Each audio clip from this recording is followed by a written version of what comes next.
সোনাপুর রাজ্যের রাজা হামিদ শাহ, রানী সালমা এবং তাদের একমাত্র কন্যা শাহজাদি মেহেরুনকে নিয়েছিল এক সুখী পরিবার। প্রাসাদের প্রতিটি কোণ ছিল ভালোবাসা ও আনন্দে ভরা। মা, আজ আমি রাজবাগানে অনেক সুন্দর ফুল দেখেছি। সেগুলোর মধ্যে সবচেয়ে সুন্দর ফুলটি তোমার জন্য এনেছি। তুমি যখন হাসো তখন ফুলগুলোকেও আরও সুন্দর লাগে। তোমাকে খুশি দেখতে আমার খুব ভালো লাগে। তুমি সব সময় আমার পাশে থাকবে তো মা? আমার সোনা মেয়েটা কত বড় হয়ে গেছে। তোমার ভালোবাসা পেয়ে আমি পৃথিবীর সবচেয়ে সুখী মা। জীবনে সবসময় মানুষের উপকার করবে এবং সত্যের পথে থাকবে। মানুষের কষ্ট দেখলে কখনো মুখ ফিরিয়ে নেবে না, তাহলেই সবাই তোমাকে হৃদয় থেকে ভালোবাসবে। আমি তোমার সব কথা মেনে চলবো মা। তুমি যা শিখিয়েছ তা কখনো ভুলবো না। আমি সব সময় সত্য কথা বলবো এবং ভালো কাজ করব। তুমি আমার সবচেয়ে বড় শিক্ষক। তোমাকে ছাড়া আমি কিছুই ভাবতে পারি না।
তোমাকে ছাড়া এই রাজপ্রাসাদ শূন্য হয়ে গেল।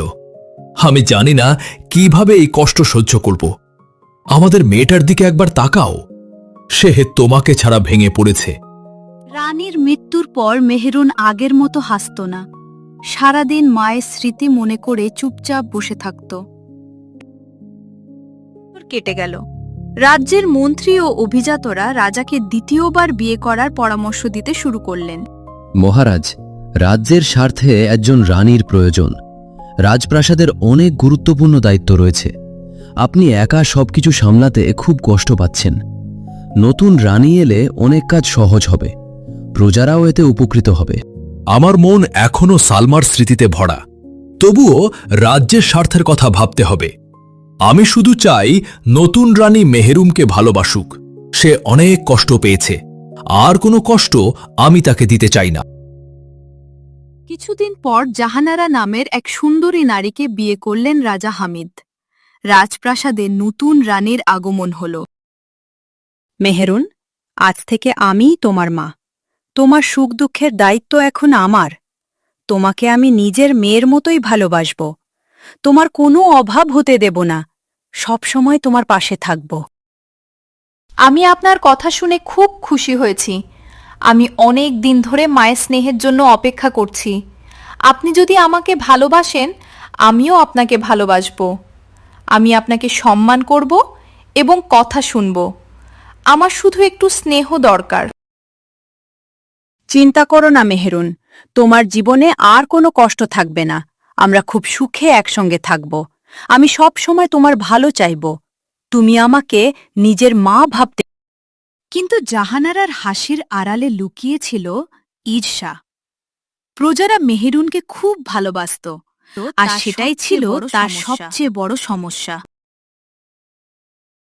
সবাই শুধু মেহেরুনের প্রশংসা করে কেন? আমি এই রাজ্যের রানী হয়েও সেই সম্মান পাই না।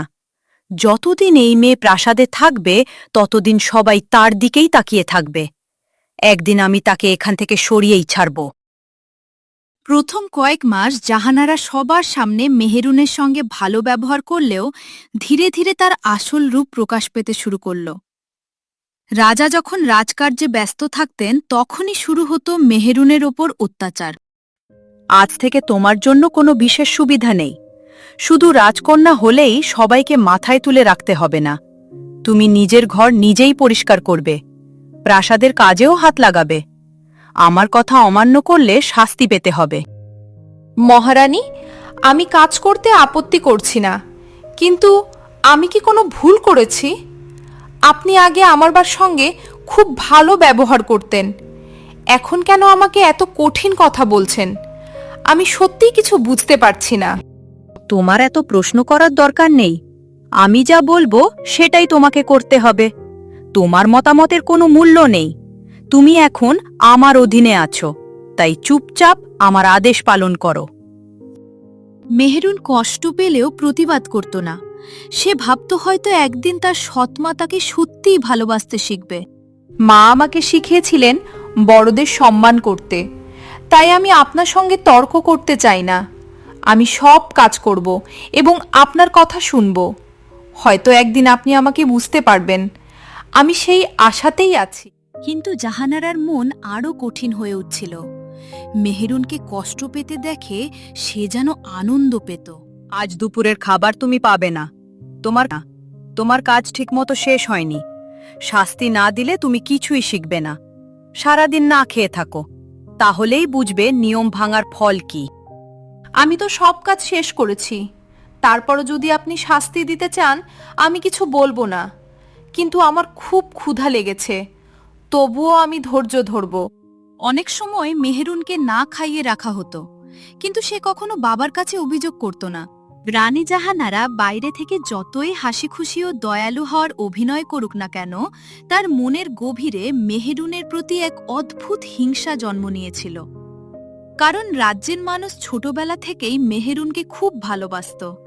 তার সুন্দর ব্যবহার, কোমল হৃদয় এবং গরিবদের প্রতি মমতা সবার মন জয় করে নিয়েছিল।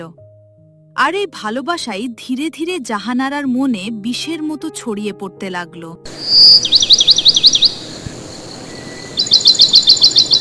একদিন সকালে রাজ্যের কয়েকজন বৃদ্ধা নারী রাজপ্রাসাদে এলেন। তারা রাজপরিবারের জন্য দোয়া করতে এবং শাহজাদি মেহেরুনের সঙ্গে দেখা করতে চেয়েছিলেন। রাজপ্রাসাদের বাগানে দাঁড়িয়ে তারা মেহেরুনের প্রশংসা করতে লাগলেন। দূরে দাঁড়িয়ে জাহানারা তাদের সব কথা শুনছিলেন। আমাদের শাহজাদি মেহেরুন সত্যিই অনেক ভালো মনের মানুষ। গত মাসে আমার নাতি অসুস্থ হয়ে পড়েছিল, তখন তিনিই ওষুধের ব্যবস্থা করে দিয়েছিলেন। এমন দয়ালু রাজকন্যা খুব কম দেখা যায়। আল্লাহ তাকে সব সময় সুখে রাখুন। শুধু তাই নয় বোন, গত শীতে তিনি নিজের হাতে গরিবদের কম্বল বিতরণ করেছিলেন। কেউ না বললেও মানুষের কষ্ট বুঝে ফেলেন। তার হৃদয়টা একেবারে সোনার মতো। তিনি একদিন তার মায়ের মতোই মহান হবেন। আমি বহু রাজপরিবার দেখেছি, কিন্তু মেহেরুনের মতো ভদ্র মেয়ে খুব কম দেখেছি। তিনি কখনো কাউকে অপমান করেন না, সবাইকে সম্মান দিয়ে কথা বলেন, তাই মানুষ তাকে এত ভালোবাসে। বৃদ্ধাদের মুখে একের পর এক প্রশংসা শুনে জাহানারার মুখের হাসি মিলিয়ে গেল। তার চোখে রাগ আর ঈর্ষার ছাপ স্পষ্ট হয়ে উঠল। তিনি মনে মনে ভাবতে লাগলেন, কেন সবাই শুধু মেহেরুনকেই ভালোবাসে? অদ্ভুত ব্যাপার, আমি এই রাজ্যের রানী হয়েও কেউ আমার প্রশংসা করে না। যেদিকেই তাকাই সবাই শুধু মেহেরুনের নাম জপে। মনে হয় এই প্রাসাদের আসল রানী যেন সে। আমি আর এই অপমান সহ্য করতে পারছি না। বৃদ্ধারা চলে যাওয়ার পর জাহানারা নিজের কক্ষে ফিরে গেলেন। সেখানে তার বিশ্বস্ত দাসী রুবিনা উপস্থিত ছিল। জাহানারার রাগ দেখে সে ভয় পেয়ে গেল। মহারানী, আপনাকে খুব চিন্তিত দেখাচ্ছে। আপনার কি শরীর খারাপ লাগছে নাকি কেউ কোনো ভুল করেছে? আপনি চাইলে আমাকে বলতে পারেন, আমি আপনার সেবা করার জন্যই আছি। তুমি কি শুনতে পাওনি তারা কি বলছিল? সবার মুখে শুধু মেহেরুনের প্রশংসা। মনে হচ্ছে এই রাজ্যে আমার কোনো মূল্যই নেই। আমি রানী হয়েও যেন ছায়ার মতো বেঁচে আছি। এই অপমান আমি আর মেনে নেব না। মহারানী, মানুষ তো ভালো ব্যবহার দেখেই ভালোবাসে। শাহজাদি কখনো কারো ক্ষতি করেন না, তাই সবাই তাকে সম্মান করে। এতে রাগ করার কিছু নেই। আপনিও চাইলে সবার ভালোবাসা পেতে পারেন। চুপ করো। আমাকে উপদেশ দেওয়ার সাহস তোমার হলো কিভাবে? তুমিও কি এখন মেহেরুনের পক্ষ নিচ্ছ? মনে রেখো, আমি এই রাজ্যের রানী। আমার সামনে বেশি কথা বলবে না। রুবিনা মাথা নিচু করে দাঁড়িয়ে রইল। তার বুকের ভেতরটা ভয়ে কাঁপছিল। সে বুঝতে পারছিল মহারানীর মনে কোনো সাধারণ রাগ নয়, আরও গভীর এবং ভয়ঙ্কর কিছু জন্ম নিয়েছে। এতদিন প্রাসাদে কাজ করতে করতে সে মানুষের মুখ দেখে অনেক কিছু বুঝতে শিখেছিল। জাহানারার চোখের দিকে তাকিয়ে তার মনে হল এই ঈর্ষা একদিন বড় বিপদ ডেকে আনবে। কিন্তু একজন সাধারণ দাসী হয়ে সে কিছুই করতে পারছিল না। তাই নীরবে দাঁড়িয়ে আল্লাহর কাছে প্রার্থনা করতে লাগল, যেন কোনো নির্দোষ মানুষের ক্ষতি না হয়। রুবিনা, তুমি এখন যেতে পারো, কিন্তু মনে রেখো, আজ যা শুনলে তা যেন আর কারো কানে না যায়। আমি আমার মনের কথা সবাইকে বলি না। এই প্রাসাদে অনেক মানুষ আছে যারা আমার হাসি দেখে আমাকে বিচার করে, কিন্তু আমার মনের কষ্ট কেউ বোঝে না। সবাই শুধু মেহেরুনের প্রশংসা করে, তার গুণের কথা বলে, যেন আমি এই রাজ্যের রানী নই, সেই সব কিছুর অধিকারী। আমি আর এই অপমান সহ্য করতে পারছি না। মহারানী, আমি আপনার কোনো কথাই কারো কাছে বলবো না। আমি আপনার বিশ্বস্ত দাসী হয়ে থাকতে চাই। তবে একটি কথা বলার সাহস করছি।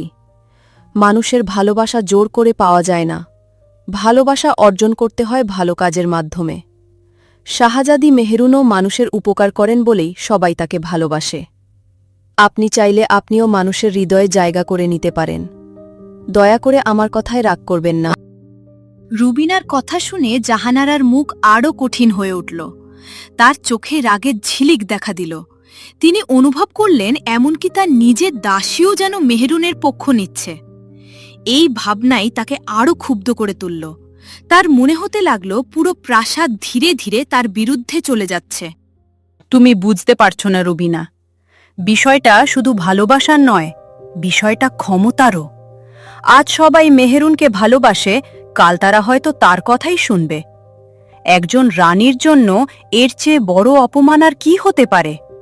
আমি এই প্রাসাদের সবচেয়ে গুরুত্বপূর্ণ ব্যক্তি হওয়ার কথা, অথচ সবাই তার প্রশংসা করে। যেদিকেই তাকাই শুধু তারই প্রশংসা শুনতে পাই। আমি এই রাজ্যের রানী হয়েও মানুষের হৃদয়ে সেই জায়গা পাইনি। যতদিন মেহেরুন এই প্রাসাদে থাকবে ততদিন কেউ আমাকে গুরুত্ব দেবে না। সবাই তার হাসি, তার ব্যবহার আর তার দয়ার গল্প করে বেড়ায়। না, এভাবে আর চলতে পারে না। আমাকে কিছু একটা করতেই হবে। এদিকে মেহেরুন কিছুই জানত না। সৎ মায়ের মনে যে বিষাক্ত হিংসা জমে উঠেছে সে সম্পর্কে তার কোনো ধারণাই ছিল না। সে প্রাসাদের বাগানে কয়েকজন গরিব শিশুর সঙ্গে গল্প করছিল। নিজের হাতে তাদের ফল, মিষ্টি আর খেলনা তুলে দিচ্ছিল। শিশুরা তাকে ঘিরে আনন্দে হাসছিল। তোমরা সবাই মন দিয়ে পড়াশোনা করবে। শিক্ষায় মানুষকে সত্যিকারের বড় করে তোলে। বড় হয়ে শুধু নিজের কথা ভাববে না, মানুষেরও উপকার করবে। কখনো দুর্বল বা অসহায় কাউকে কষ্ট দেবে না। মানুষের মুখে হাসি ফোটানোর চেয়ে বড় কাজ আর কিছু নেই। এই শিক্ষাই আমি আমার মায়ের কাছ থেকে পেয়েছি। শাহজাদি, আপনি আমাদের সঙ্গে সব সময় এত সুন্দর ব্যবহার করেন। আমরা যখনই প্রাসাদে আসি আপনি আমাদের খোঁজ নেন। আপনি কখনো আমাদের ছোট বা গরিব বলে অবহেলা করেন না। আপনার মতো ভালো মানুষ আমরা খুব কম দেখেছি। শিশুটির মুখে এই কথাগুলো শুনে আশেপাশে সবাই হাসি মুখে মেহেরুনের দিকে তাকালো। কিন্তু দূরে দাঁড়িয়ে থাকা জাহানারার মুখ ক্রমশ কঠিন হয়ে উঠল। তার বুকের ভেতরে হিংসার আগুন আরও তীব্রভাবে জ্বলতে শুরু করল। মানুষের ভালোবাসা আর সম্মান মেহেরুনকে ঘিরে আছে দেখে তিনি নিজের রাগ নিয়ন্ত্রণ করতে পারছিলেন না। সেই মুহূর্তেই তার মনে এক অন্ধকার পরিকল্পনা জন্ম নিল। মেহেরুন, তুমি এখন খুব সুখে আছো, তাই না? সবাই তোমাকে ভালোবাসে বলে তুমি নিজেকে অনেক বড় ভাবছ, কিন্তু খুব শিগগিরই এই হাসি তোমার মুখ থেকে হারিয়ে যাবে। আমি এমন একটি ফাঁদ পাতব যেখান থেকে বের হওয়ার কোনো পথ তুমি খুঁজে পাবে না। মানুষ যারা আজ তোমার প্রশংসা করছে তারাই কাল তোমাকে ঘৃণা করবে, আর আমি তোমাকে এই রাজপ্রাসাদ থেকে চিরতরে দূরে সরিয়ে দেব।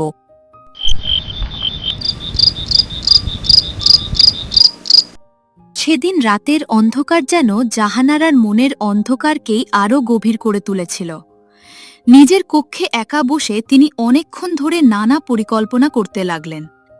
তার চোখে তখন ছিল প্রতিশোধের আগুন, আর মনে ছিল মেহেরুনকে ধ্বংস করার সংকল্প। তিনি বুঝতে পারেননি যে হিংসা মানুষকে ধীরে ধীরে নিজেরই শত্রু বানিয়ে ফেলে। কিন্তু সেই রাতেই যে ষড়যন্ত্রের বীজ বপন হল, সেটি খুব শিগগির মেহেরুনের জীবনে এক ভয়ঙ্কর ঝড় নিয়ে আসবে। আর সেই ঝড় তার জীবনকে এমনভাবে বদলে দেবে যা কেউ কল্পনাও করতে পারেনি।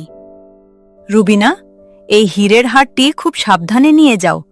কেউ যেন তোমাকে দেখতে না পায়, সেদিকে খেয়াল রাখবে। আজ রাতেই এটি মেহেরুনের কক্ষে লুকিয়ে রেখে আসবে। আগামীকাল সকালে আমি ঘোষণা করব যে হারটি চুরি হয়েছে। তখন সব প্রমাণ তার বিরুদ্ধে যাবে এবং কেউ তাকে বিশ্বাস করবে না। এভাবেই তার সম্মান এক মুহূর্তে ধুলোয় মিশে যাবে। মহারানী, আমাকে এমন ভয়ঙ্কর কাজ করতে বলবেন না। শাহজাদি মেহেরুন খুব ভালো মানুষ এবং তিনি সম্পূর্ণ নির্দোষ। আমি নিজের চোখে দেখেছি তিনি কখনো কারো ক্ষতি করেন না। এই কাজ করলে একজন নির্দোষ মানুষের জীবন নষ্ট হয়ে যাবে। আমি জানি তিনি কখনো চুরি করতে পারেন না। দয়া করে আমাকে এই পাপের কাজে বাধ্য করবেন না।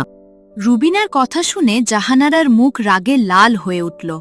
তিনি বুঝতে পারলেন তার দাসীও মেহেরুনের প্রতি সহানুভূতি দেখাচ্ছে। এতে তার ভেতরের ক্রোধ আরও বেড়ে গেল। ক্ষমতার অহংকারে তিনি তখন নিজেকে অপরাজয় মনে করছিলেন।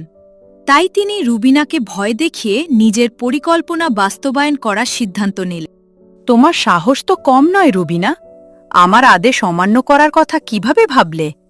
আমি চাইলে এই মুহূর্তে তোমাকে কারাগারে পাঠাতে পারি। শুধু তুমি নও, তোমার পরিবারও আমার শাস্তি থেকে রক্ষা পাবে না। মনে রেখো, আমি এই রাজ্যের রানী এবং আমার ক্ষমতা সীমাহীন। এখনই আমার কথা মতো কাজ করো, নইলে ভয়ঙ্কর পরিণতি অপেক্ষা করছে। মহারানী, আমি খুব ভয় পাচ্ছি এবং কিছুই বুঝতে পারছি না। একদিকে আপনার আদেশ, অন্যদিকে আমার বিবেক আমাকে থামাচ্ছে। আমি জানি এই কাজ ভুল, তবুও আমার কোনো উপায় নেই।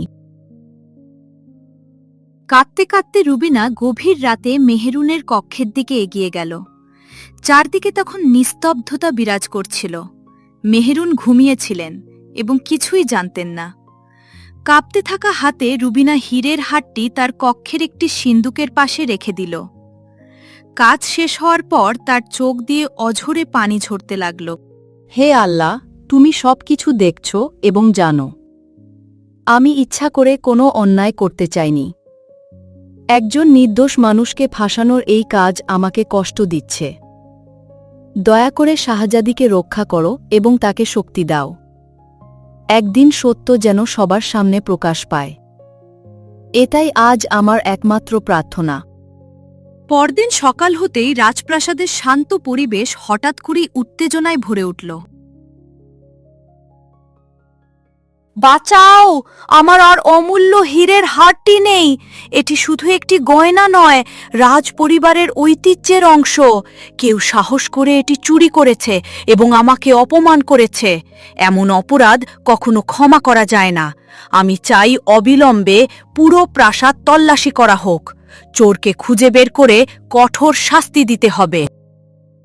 রাজার আদেশে প্রহরীরা প্রাসাদের প্রতিটি কক্ষ তল্লাশি করতে শুরু করল। কিছুক্ষণ পর তারা মেহেরুনের কক্ষে পৌঁছালে। সেখানে খোঁজাখুঁজি করতে করতেই হঠাৎ সেই হীরের হারটি পাওয়া গেল। হারটি হাতে নিয়ে প্রহরীরা হতবাক হয়ে গেল। তারা নিজেরাও বিশ্বাস করতে পারছিল না যে এমন ঘটনা ঘটতে পারে। মহারাজ, আমরা হারটি উদ্ধার করতে সক্ষম হয়েছি। তল্লাশির সময় এটি শাহজাদি মেহরুনের কক্ষ থেকে পাওয়া গেছে। আমরা নিজেরাও বিষয়টি বিশ্বাস করতে পারছি না, কারণ শাহজাদির চরিত্র সম্পর্কে আমরা সবাই জানি। তবুও প্রমাণ আমাদের সামনে রয়েছে এবং তা অস্বীকার করা যাচ্ছে না।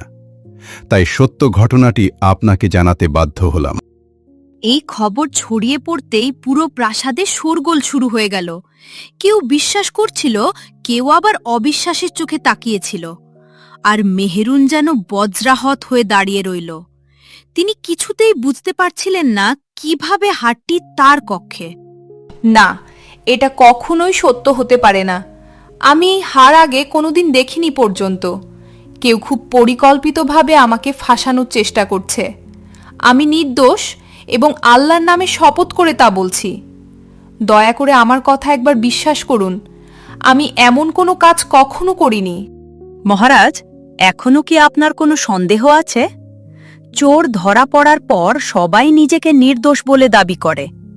আমি অনেকদিন ধরেই তার আচরণ নিয়ে চিন্তিত ছিলাম। আজ অবশেষে তার আসল মুখ সবার সামনে প্রকাশ পেয়েছে। এমন অপরাধ রাজপরিবারের সম্মানকে কলঙ্কিত করে। আমি মনে করি এর কঠোর বিচার হওয়া উচিত। রাজা হামিদ যেন নিজের কানকেও বিশ্বাস করতে পারছিলেন না। তিনি মেহেরুনকে ছোটবেলা থেকে মেহেরুন, আমি সত্যি ভীষণ হতাশ হয়েছি। তুমি যদি কোনো কিছু চাইতে, আমি নিজেই তা এনে দিতাম। তোমার কোনো অভাব ছিল না, কোনো কষ্টও ছিল না। তবুও কেন এমন কাজ করলে আমি তা বুঝতে পারছি না। তুমি আজ শুধু নিজের নয়, আমাদের পরিবারেরও সম্মান নষ্ট করেছ। আমার এই কাজ আমার হৃদয় ভেঙে দিয়েছে। বাবা, আপনি কি একবারও আমার কথা শুনবেন না? আমি আপনার নিজের মেয়ে। আপনি আমাকে সবচেয়ে ভালো চেনেন। আমি আল্লাহর নামে শপথ করে বলছি, আমি নির্দোষ। কেউ আমাকে ফাঁসানোর জন্য এই ষড়যন্ত্র করেছে। আপনি যদি আমার কথা বিশ্বাস না করেন, তাহলে আর কে করবে? দয়া করে আমাকে অপরাধী ভাবার আগে সত্যটা খুঁজে দেখুন।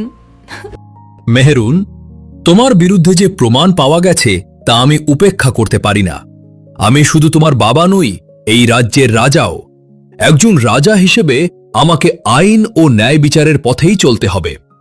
আজ যদি আমি তোমার জন্য আলাদা নিয়ম করি, তাহলে রাজ্যের মানুষ আমার বিচার নিয়ে প্রশ্ন তুলবে। আমার হৃদয় হাজার টুকরো হয়ে যাচ্ছে, তবুও আমাকে এই কঠিন সিদ্ধান্ত নিতে হচ্ছে। আজ থেকে তুমি আর এই রাজপ্রাসাদে থাকতে পারবে না। তোমাকে এখনই চলে যেতে হবে। রাজার মুখে এই কথা শুনে মেহেরুনের পায়ের নিচ থেকে যেন মাটি সরে গেল। যে বাবা ছোটবেলায় তাকে বুকে জড়িয়ে ঘুম পাড়িয়েছেন, আজ সেই বাবাই তাকে প্রাসাদ থেকে বের করে দিচ্ছেন। বাবা, আপনি চাইলে আমাকে শাস্তি দিতে পারেন, আমি তাতে কোনো অভিযোগ করব না। কিন্তু অন্তত একবার আমার কথাগুলো মন দিয়ে শুনুন। আমি আপনার মেয়ে, আপনার হাত ধরেই বড় হয়েছি। আপনি কি সত্যিই মনে করেন আমি চুরি করতে পারি? আমি সেই মেহেরুন যাকে মা ছোটবেলায় সততার শিক্ষা দিয়ে গেছেন। মেহেরুন, তুমি জানো না এই সিদ্ধান্ত নিতে আমার কত কষ্ট হচ্ছে। তোমার প্রতিটি কথা আমার হৃদয়কে আরো ভারী করে তুলছে। কিন্তু আজ আমি শুধু একজন বাবা নই, একজন শাসকও। এই মুহূর্তে আমি আর কোনো যুক্তি শুনতে চাই না, কারণ সব প্রমাণ তোমার বিরুদ্ধে দাঁড়িয়ে আছে। হয়তো একদিন সত্য প্রকাশ পাবে, হয়তো আমি ভুলও হতে পারি, কিন্তু আজ আমার সিদ্ধান্ত বদলানোর কোনো সুযোগ নেই। রাজা হামিদের কথা শেষ হতেই জাহানারা ভেতরে ভেতরে আনন্দে আত্মহারা হয়ে উঠল। তবে বাইরে থেকে সে নিজেকে অত্যন্ত গম্ভীর দেখানোর চেষ্টা করল। যেন সে শুধু ন্যায় বিচারের পক্ষেই কথা বলছে। মহারাজ একদম সঠিক সিদ্ধান্ত নিয়েছেন। রাজ্যের আইন সবার জন্য সমান হওয়া উচিত, সে রাজকন্যাই হোক বা সাধারণ মানুষ। যদি অপরাধ করেও কেউ শাস্তি না পায়, তাহলে মানুষ আইনের ওপর বিশ্বাস হারিয়ে ফেলবে। আজকের এই বিচার রাজ্যের জন্য একটি গুরুত্বপূর্ণ শিক্ষা হয়ে থাকবে। অপরাধী যেই হোক, তাকে তার কাজের ফল ভোগ করতেই হবে। আমি বিশ্বাস করি মহারাজ ন্যায় বিচারের পথেই হেঁটেছেন। জাহানারার কথা শুনে মেহেরুনের বুকটা আরও ভেঙে গেল। সে বুঝতে পারছিল তার বিরুদ্ধে এক ভয়ঙ্কর ষড়যন্ত্র হয়েছে, কিন্তু সেই মুহূর্তে তার হাতে নিজের চোখের জল ছাড়া আর কিছুই ছিল না। তবুও সে শেষবারের মতো মাথা উঁচু করে দাঁড়াল। আমি নির্দোষ হয়েও আজ অপরাধের মতো শাস্তি পাচ্ছি। যে প্রাসাদে আমার জন্ম হয়েছে, আজ সেই প্রাসাদ থেকেই আমাকে বের করে দেওয়া হচ্ছে। আমার সবচেয়ে বড় কষ্ট এই নয় যে আমি ঘর হারাচ্ছি। আমার সবচেয়ে বড় কষ্ট হলো আমার নিজের বাবাও আমার কথায় বিশ্বাস করলেন না। তবুও আমি আশা হারাব না, কারণ সত্যকে চিরদিন লুকিয়ে রাখা যায় না। মেহেরুনের কথায় পুরো দরবার ভারী হয়ে উঠল। অনেকের চোখ ভিজে গেল, কিন্তু কেউ কিছু বলতে পারল না। তারপর একটি ছোট কাপড়ের ব্যাগ হাতে নিয়ে সে ধীরে ধীরে দরবার থেকে বেরিয়ে গেল।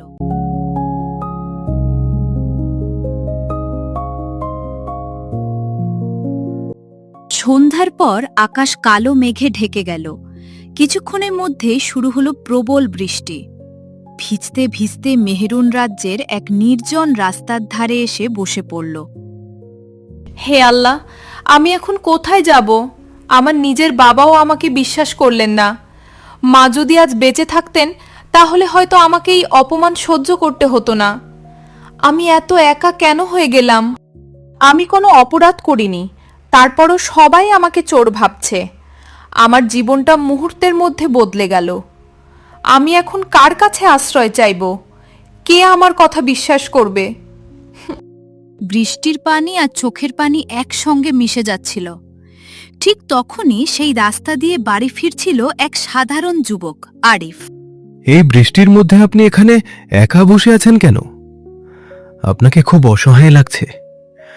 আপনার চোখে এত কান্না কেন? আপনার কোনো বিপদ হয়েছে কি? আমি কি কোনোভাবে সাহায্য করতে পারি? আপনি আমাকে সাহায্য করতে পারবেন না। আমার সব কিছু শেষ হয়ে গেছে। আমার নিজের পরিবারও আমাকে ত্যাগ করেছে। এখন আমি শুধু একজন পথহারা মানুষ। আমার আর কোথাও যাওয়ার জায়গা নেই। মানুষ বিপদে পড়তেই পারে, তাই বলে তাকে একা ফেলে রাখা যায় না। আপনি যদি আমাকে বিশ্বাস করেন, তাহলে আপনার সমস্যার কথা বলতে পারেন। হয়তো আমি কিছু করতে পারবো। আমি এক সময় রাজপ্রাসাদে থাকতাম, কিন্তু মিথ্যা অপবাদে আমাকে বের করে দেওয়া হয়েছে। আমি নির্দোষ, তবুও কেউ আমার কথা বিশ্বাস করেনি। আজ আমার মাথা গোজারও কোনো জায়গা নেই। এই হলো আমার গল্প। আপনার কথা শুনে মনে হচ্ছে আপনার সঙ্গে বড় অন্যায় হয়েছে।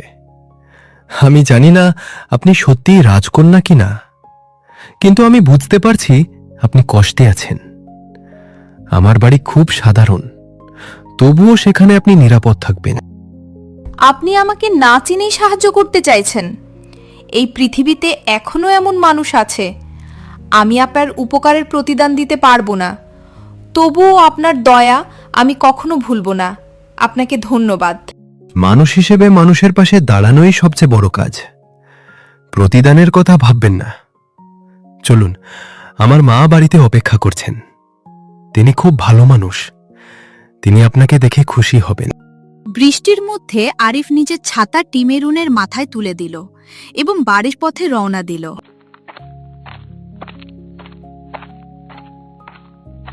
কিছুক্ষণ পর তারা একটি ছোট কিন্তু পরিপাটি বাড়ির সামনে পৌঁছালো। বাড়িটিতে থাকতেন আরিফ এবং তার মা আমেনা খাতুন। আরিফ, এত রাতে এলে কেন? আর তোমার সঙ্গে এই মেয়েটিকে দেখে তো মনে হচ্ছে খুব কষ্টে আছে। তার কাপড়ও পুরো ভিজে গেছে। কি হয়েছে বলো? মা, আমি তাকে রাস্তার ধারে পেয়েছি। তিনি খুব বড় বিপদে পড়েছেন। আজ তার থাকার কোনো জায়গা নেই, তাই আমি তাকে এখানে নিয়েছি। এসেছি, আমি আশা করি তুমি কিছু মনে করবে না। কিছু মনে করব কেন? বিপদে থাকা মানুষকে সাহায্য করা সওয়াবের কাজ। মা, তুমি ভয় পেও না। আজ থেকে এই বাড়িতে তুমি নিরাপদ। প্রথমে শুকনো কাপড় পরে নাও। মা বলে ডাকতে পারি? অনেকদিন পর কেউ এত মমতা নিয়ে কথা বলল। আপনাদের এই উপকার আমি কখনো ভুলব না। আমি সত্যি খুব অসহায় হয়ে পড়েছিলাম। আল্লাহ আপনাদের ভালো রাখুন। অবশ্যই মা বলে ডাকবে। এই ঘরে তোমাকে অতিথি নয়, নিজের মেয়ে হিসেবেই দেখা হবে। তোমার চোখের কান্না আমি আর দেখতে চাই না। এখন বিশ্রাম নাও, বাকি কথা পরে হবে। রাজপ্রাসাদের বিলাসবহুল জীবন থেকে অনেক দূরে ছোট্ট একটি সাধারণ ঘরে নতুন জীবন শুরু করল মেহেরুন। এখানে ছিল না সোনার ঝাড়বাতি কিংবা রাজকীয় আয়োজন, কিন্তু ছিল ভালোবাসা, সম্মান এবং শান্তি।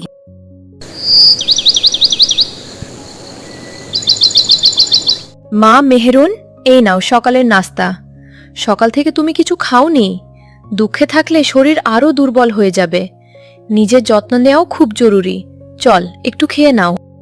মা, আমি সত্যিই ভাগ্যবতী। আপনাদের মতো মানুষ না পেলে আমি হয়তো রাস্তাতেই পড়ে থাকতাম। আপনারা আমাকে নিজের মেয়ের মতো গ্রহণ করেছেন।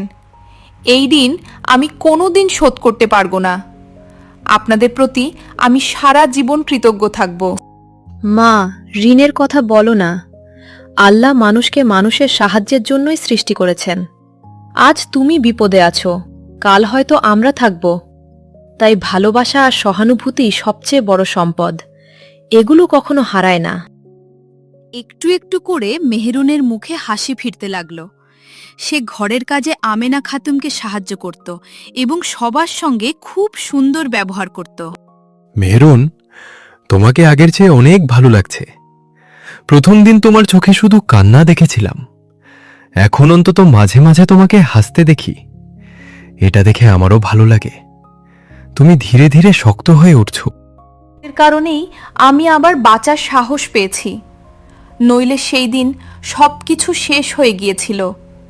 তুমি আর তোমার মা আমাকে আশ্রয় দিয়েছ। আমি এই উপকার কোনোদিন ভুলতে পারবো না। তোমরা আমার জীবনের অন্ধকারে আলো হয়ে এসেছো।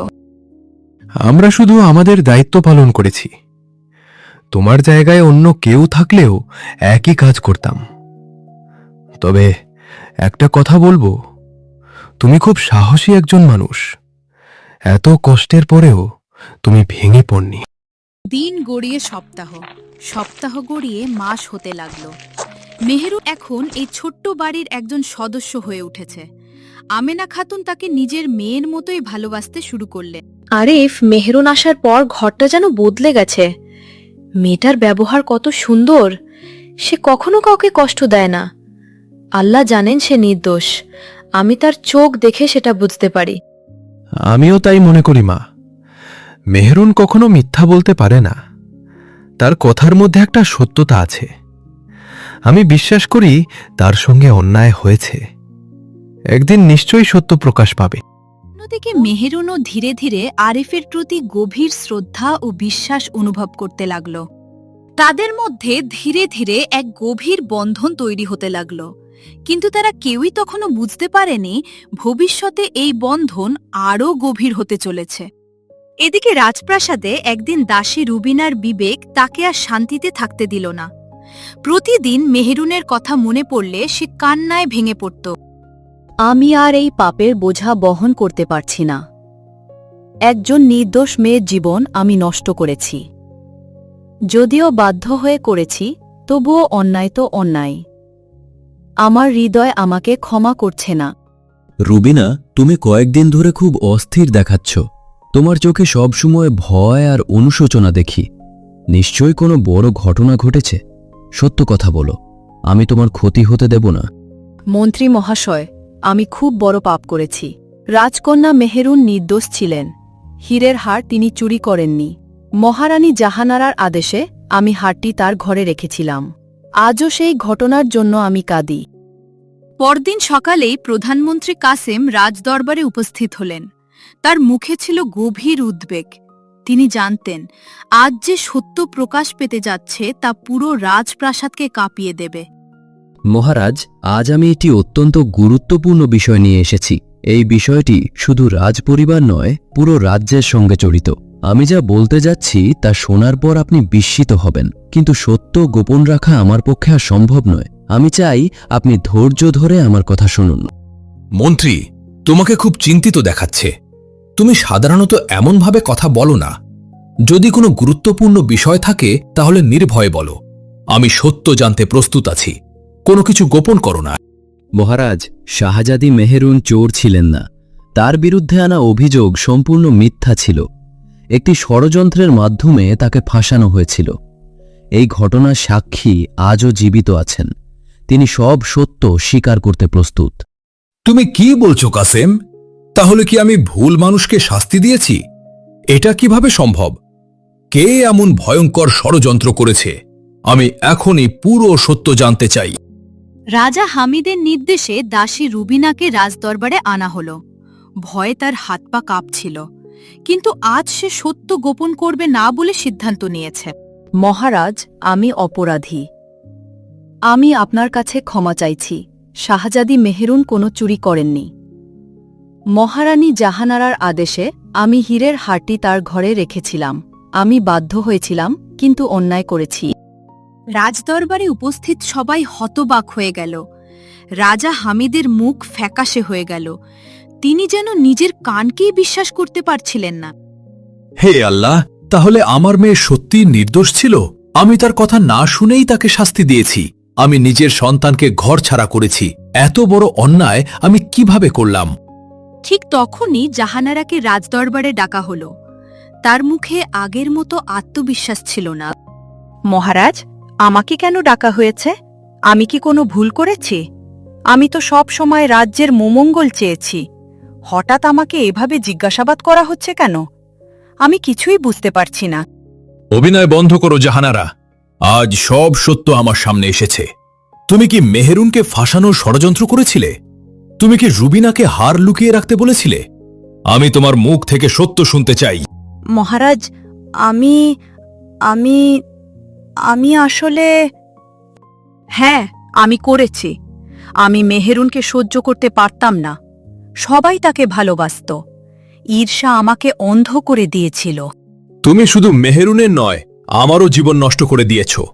আমি নিজের মেয়েকে বিশ্বাস করিনি। আমি তার হৃদয় ভেঙে দিয়েছি। আজ আমি নিজেকে ক্ষমা করতে পারছি না। মহারাজ, আমি অপরাধী। আমার লোভ আর হিংসা আমাকে অমানুষ বানিয়ে দিয়েছিল। আজ আমি নিজের কাজের জন্য লজ্জিত। আপনি যে শাস্তি দেবেন আমি মেনে নেব। আমার কোনো অজুহাত নেই। রাজা হামিদ আর নিজের চোখের পানি ধরে রাখতে পারলেন না। মেহেরুনের শেষ কথাগুলো তার কানে বারবার ভেসে উঠতে লাগল। বাবা, আমি নির্দোষ। সমস্ত সত্যি কথা জানার পর মহারাজ জাহানারা সমস্ত ক্ষমতা কেড়ে নিলেন এবং তাকে রাজ্য থেকে বহিষ্কার করলেন। আমি কিভাবে তার মুখোমুখি হব? সে যখন আমার কাছে সাহায্য চেয়েছিল আমি তাকে ফিরিয়ে দিয়েছিলাম। সে যখন সত্য বলেছিল আমি তাকে বিশ্বাস করিনি। আমি একজন বাবা হিসেবে ব্যর্থ হয়েছি। মহারাজ, এখনও সব শেষ হয়ে যায়নি। শাহজাদি জীবিত আছেন। আপনি চাইলে নিজের ভুল সংশোধন করতে পারেন। তাকে ফিরিয়ে আনুন, তার কাছে ক্ষমা চান। হ্যাঁ, আমি নিজেই যাব। আমি কোনো সৈন্য বা দূত পাঠাবো না। আমি একজন বাবা হয়ে আমার মেয়ের কাছে যাব। আমি তার সামনে মাথা নত করে ক্ষমা চাইব। সে ক্ষমা না করলেও আমি তার বিচার মেনে নেব।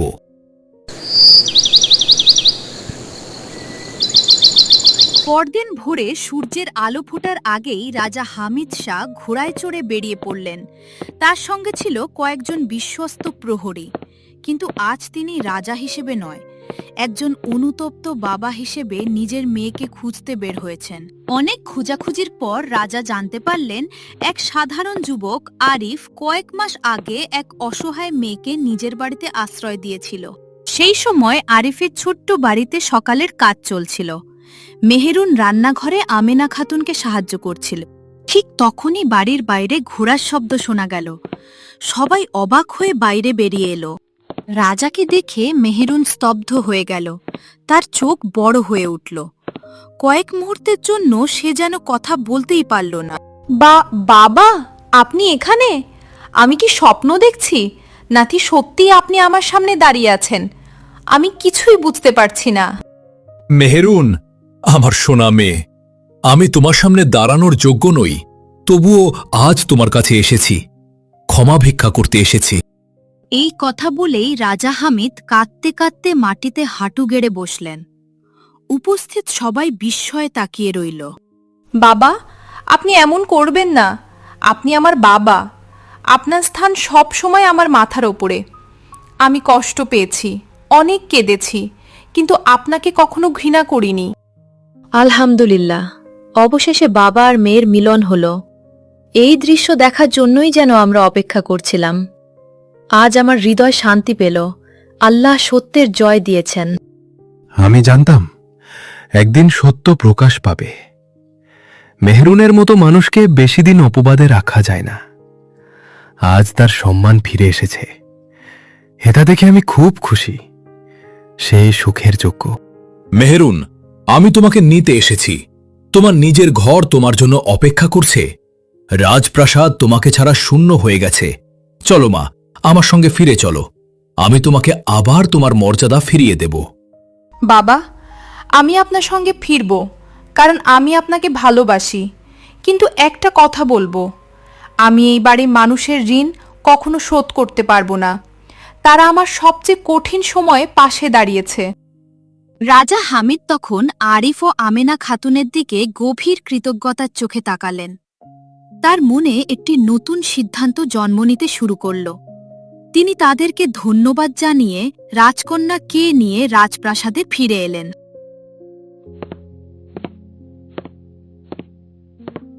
সেদিন সন্ধ্যায় রাজা হামিদ নিজের কক্ষে বসে অনেকক্ষণ চিন্তা করলেন। তার মনে বারবার ভেসে উঠছিল আরিফ ও তার মা আমেনা খাতুনের কথা। তিনি সিদ্ধান্ত নিলেন যে আরিফের সঙ্গে রাজকন্যা মেহেরুনের বিবাহ দিবেন। বাবা, আরিফ একজন অসাধারণ মানুষ। সে কখনো আমার কাছ থেকে কিছু চায়নি।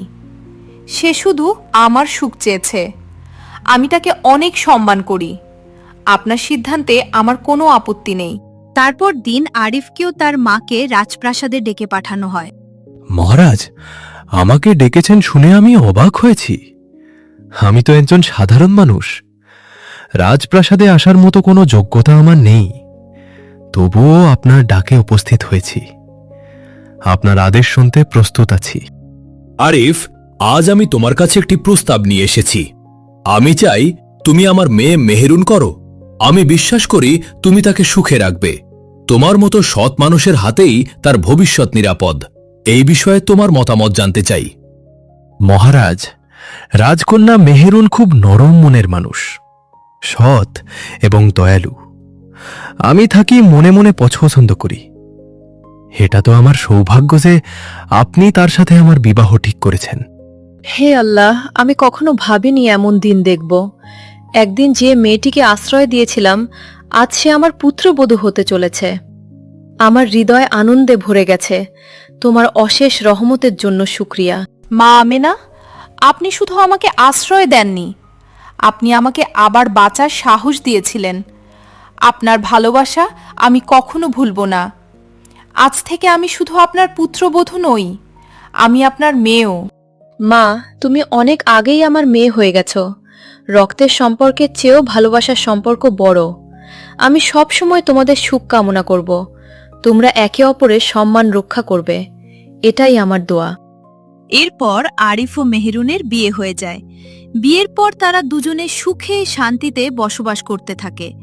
রাজা হামিদও তাদের দুজনের হাতে রাজ্যের সমস্ত দায়িত্ব তুলে দেন। মেহেরুন ও আরিফ সৎ পথে রাজ্য পরিচালনা করতে থাকে। এইভাবেই অপবাদে বিতাড়িত শাহজাদি মেহেরুনের জীবনে আবার সুখ ফিরে এলো। মিথ্যা ও অন্যায় পরাজিত হল, আর সত্য, ধৈর্য ও ভালোবাসা জয়ী হল। বন্ধুরা, পরের পার্ট দেখতে হলে চ্যানেলটি এখনই সাবস্ক্রাইব করুন এবং ভিডিওটি ভালো লাগলে লাইক এবং কমেন্টে আপনার মতামত জানিয়ে যান।